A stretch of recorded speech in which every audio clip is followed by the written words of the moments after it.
Welcome in Maths Magic part 14. In this part, we want to discuss some problems based on ratio.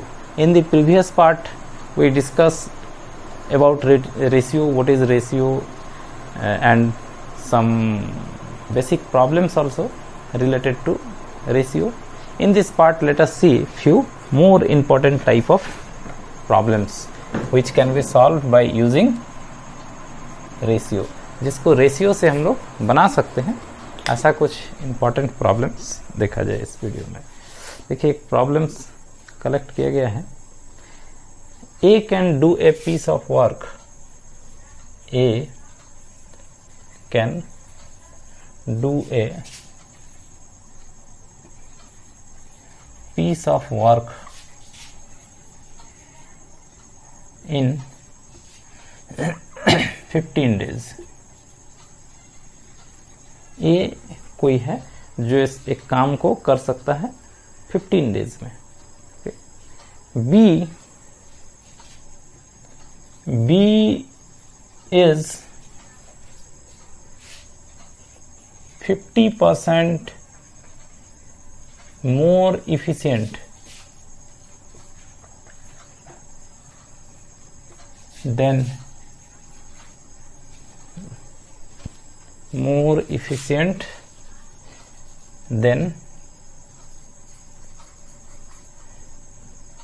A.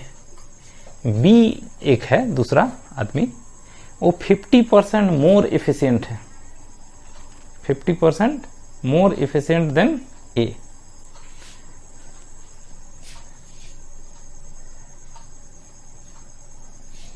How many days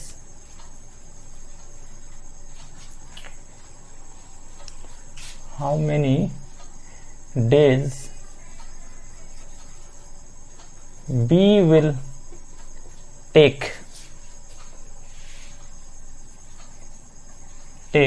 to complete the work?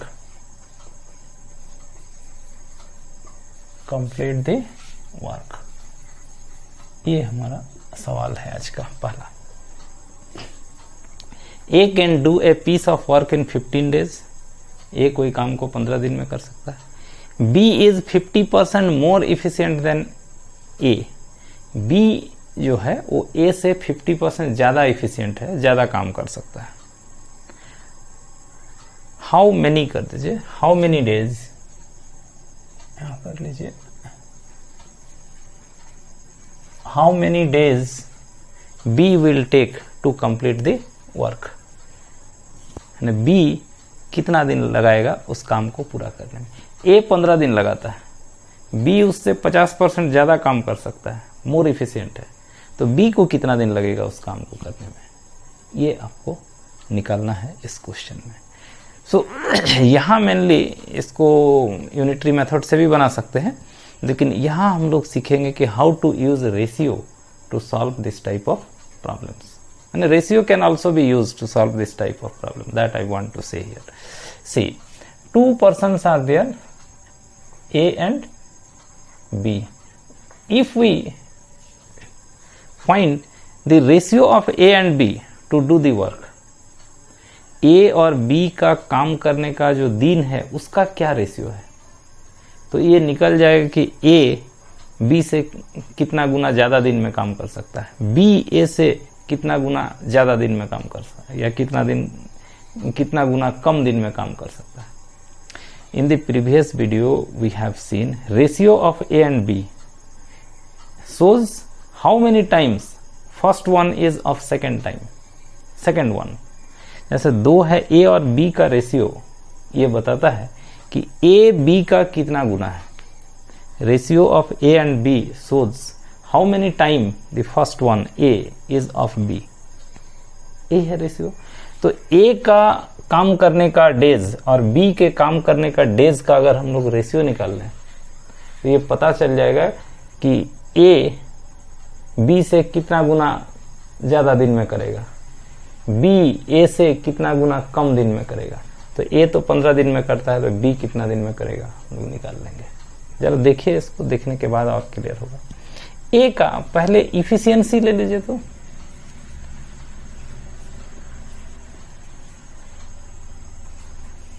Efficiency क्या होगा, ए का efficiency और B का efficiency. B का efficiency ए से 50% ज्यादा है, यानी ए का इफिशियंसी अगर 100 है तो बी का इफिशियंसी 150 है।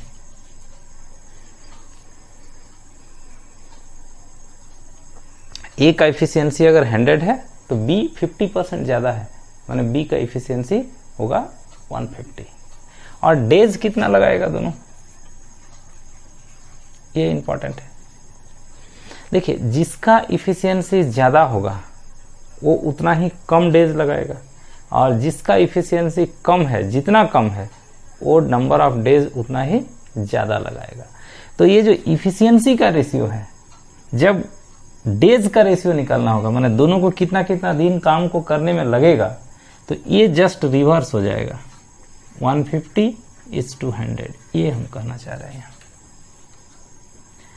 इफिशियंसी का जो रेशियो है, number of days required to do the work will be just reverse of the efficiency. Efficiency का जस्ट रिवर्स होगा डेज। इफिशियंसी का रेशियो अगर 100:150 है तो उन लोग को जो दिन लगेगा काम करने के लिए उसका रेशियो होगा 150:100। ये आपको समझना था। और इसको छोटा करके भी लिख सकते हैं, इसको 0 0 कैंसिल कर दीजिए या 50 से काट दीजिए। 53 जा 150, 52 जा 100, मीन्स डेज का रेशियो है 3:2। तो ए और बी का रेशियो है 3:2। क्या, किस चीज का रेशियो? ए कितना दिन में काम कर सकता है और बी कितना दिन में काम कर सकता है, उसका रेशियो है 3:2। इसका क्या मतलब हुआ कि ए 3/2 टाइम्स बी का, माने बी जितना दिन में काम करता है ए 3/2 टाइम्स में वो काम कर देगा, और बी ए का 2/3 टाइम्स होगा। फिर से आप समझे इसको, A/B कहीं अगर लिखा हुआ है 3:2, it means A is 3/2 times of B। A जो है B का 3/2 टाइम्स है, and B is 2/3 times of A। ये बात तो आपको समझना है। This is the definition of ratio, you can say. तो ये उनके काम करने का जो डेज है, the number of days required by A and B, its ratio is 3:2. So number of days required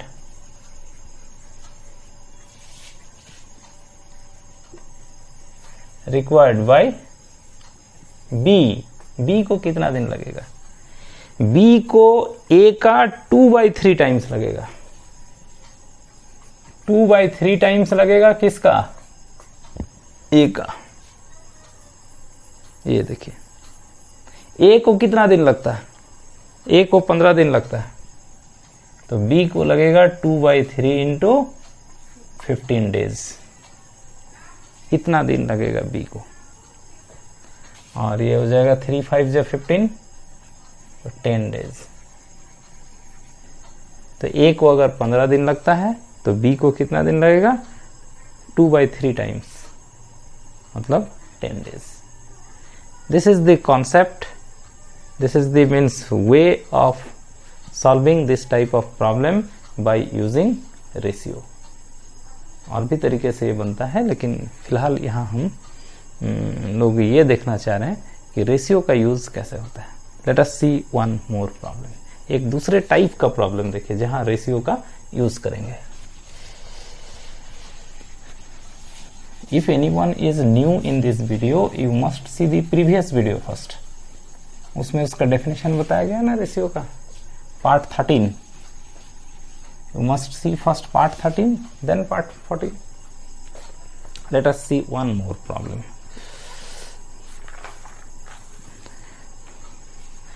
One man add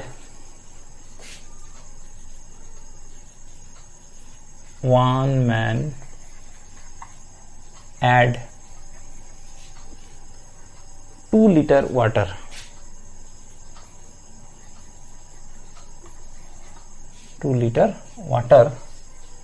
to 10 liter milk to 10 liter of milk, to 10 liter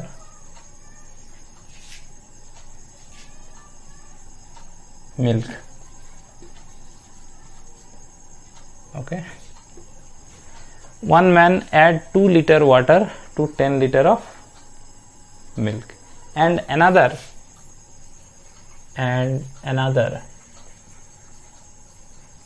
दूसरा 3 liter water to 8 liter milk, 3 liter water to 8 liter milk.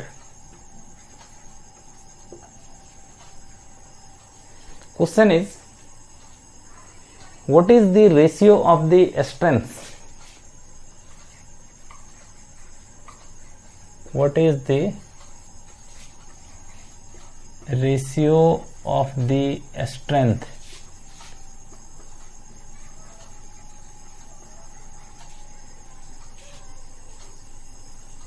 what is the ratio of the strength of milk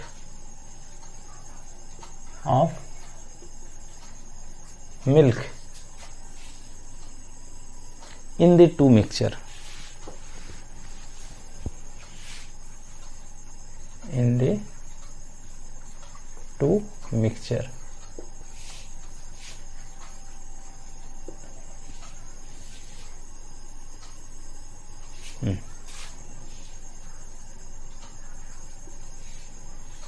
What is the ratio of the strength of milk in the two mixtures?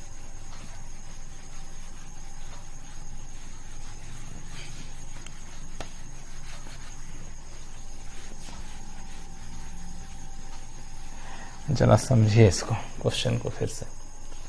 दो जन है, एक आदमी 2 litre water को mix कर देता है 10 litre milk में। Okay, second person is 3 litre water to 8 litre milk. ठीक है, एक जन 2 लीटर पानी मिला देता है 10 लीटर मिल्क में, एक जन 3 लीटर वाटर मिला देता है 8 लीटर मिल्क में। ठीक है, what is the ratio of the strength of milk in the two mixture? वो दोनों मिक्सचर में मिल्क का स्ट्रेंथ का रेशियो आपको निकालना है। देखिए, strength of milk in first mixture, पहला जो मिक्सचर है उसमें मिल्क का स्ट्रेंथ क्या है? 2 लीटर पानी मिला दिया गया है 10 लीटर मिल्क में, तो मिल्क का स्ट्रेंथ क्या रहा? मिल्क 10 लीटर ही है, मिल्क तो घटा नहीं ना, 10 लीटर था तो 10 लीटर ही रहेगा। मिक्सचर बन गया अब 12 लीटर 2 लीटर पानी मिलाने के बाद।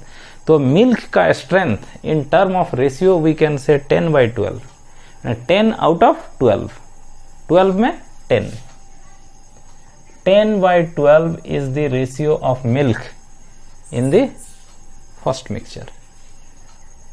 Strength of milk in second mixture, second mixture 3 litre पानी मिलाया गया 8 लीटर में, तो मिल्क का स्ट्रेंथ तो 8 ही रहेगा और टोटल हो जाएगा 8 + 3 means 8/11 is the ratio of, means is the strength of milk in term of ratio. A strength of milk in the second mixture is 8/11. The question is, you have to find ratio of the strengths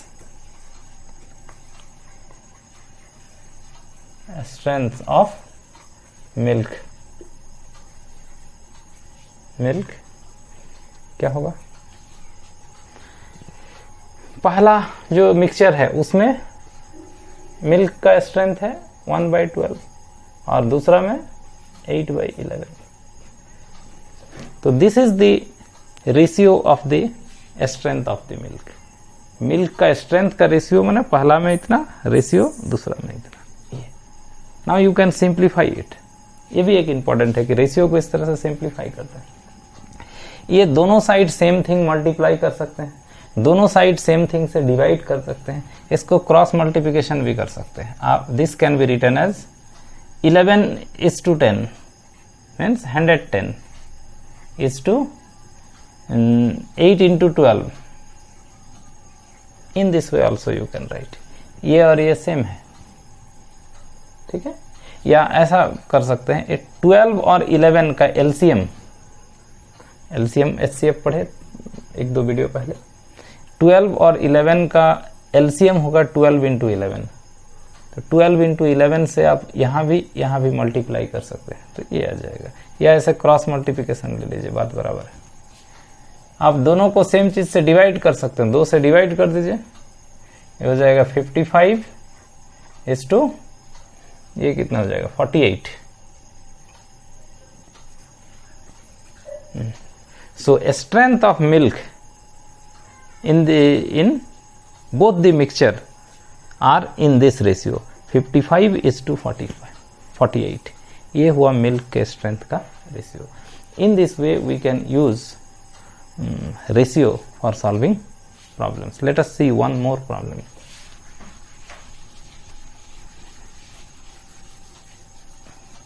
This was another type of problem. Let us see one more problem.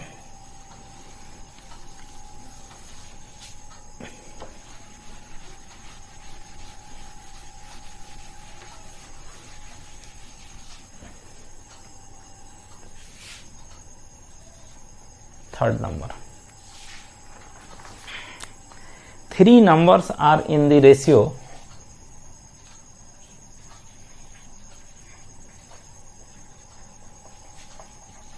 3 numbers are in the ratio 1 is to 2 is to 3.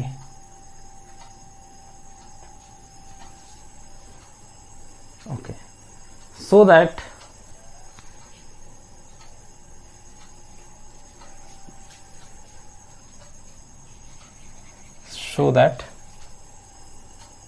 the sum of their square, so that the sum of their square,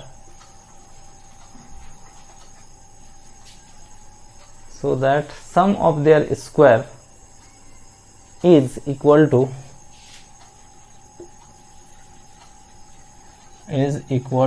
350. Try to understand the question. Achha, find the numbers. Find the numbers.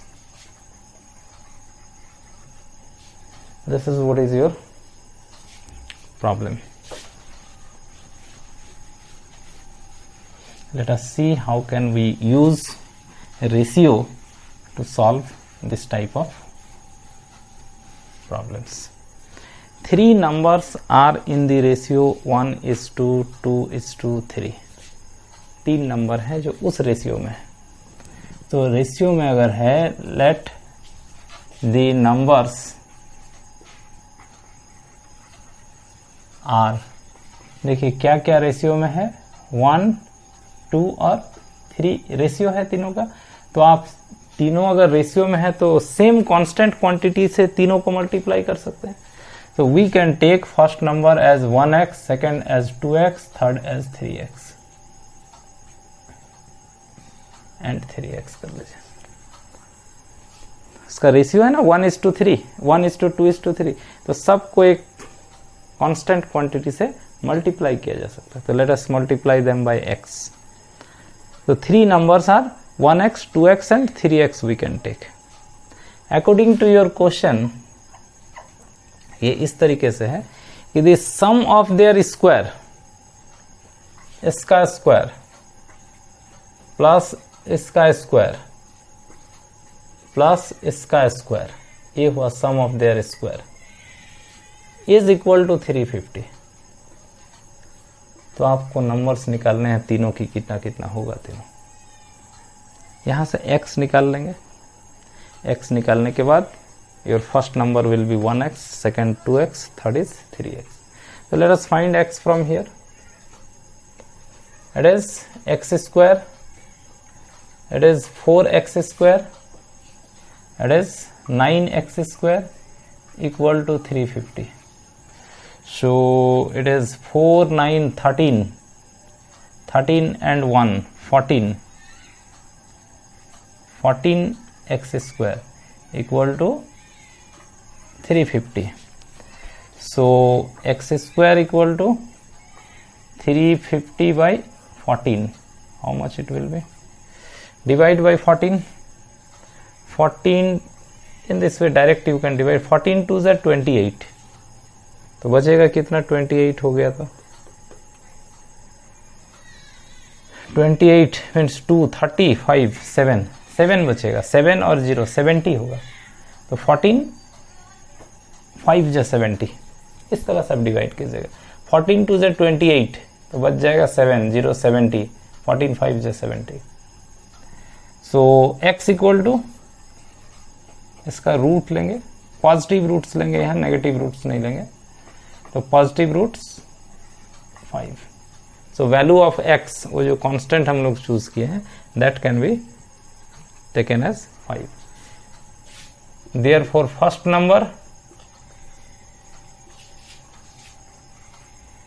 number will be 1x. 1x means 1 into 5 equal to 5. This will be your first number. Second number will be 2x, means 2 into 5 means 10. Third number will be 3x. 3x means 3 into x. So ये कितना हो जाएगा? 15. So your numbers will be 5, 10 and 15. तीनों का square करके add कीजिएगा तो 350 आ जाएगा. ठीक है ना?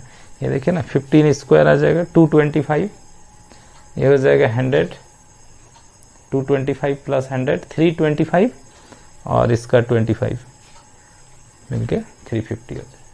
So in this way we can use ratio to solve practical problems. So these were some problems based on ratios.